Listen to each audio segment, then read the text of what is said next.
Hello everyone. ரொம்ப பெரிய விவாத மேடையில் 2 பேச்சாளர்கள் பேசுறதுக்காக வெயிட் பண்ணிட்டு இருக்காங்க. அதில் யாருடைய பேச்சுக்கு அதிக கைத்தட்டல் வருது அப்படின்னு 2 பேரும் வெயிட் பண்ணிட்டு இருக்காங்க.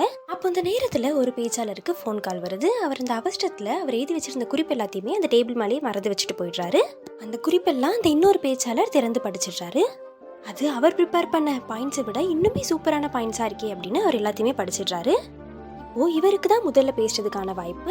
எதிர் பேச்சாளர் எழுதி வச்சிருந்த எல்லா பாயிண்ட்ஸையும் இவர் தன்னுடைய பாயிண்ட்ஸ் மாதிரி மக்கள் முன்னாடி படிச்சு காமிச்சிட்டாரு. இப்போ அந்த ஃபோன் பேச போன பேச்சாளருக்கு விஷயம் இப்பதான் கொஞ்சம் கொஞ்சமா புரிய வருது. அவருக்கு முதல்ல என்ன பண்றதுன்னே தெரியல. தைரியமா எழுறாரு, மைக்க பிடிக்கிறாரு. முதல்ல எனக்கு முன்னாடி பேசின நண்பருக்கு ரொம்ப ரொம்ப நன்றின்னு சொல்றாரு.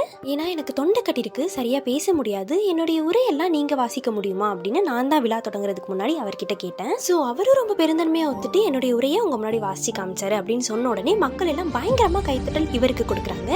So the moral of the story is சூழ்நிலைக்கு ஏற்ப செயல்படுறவன் தான் புத்திசாலி.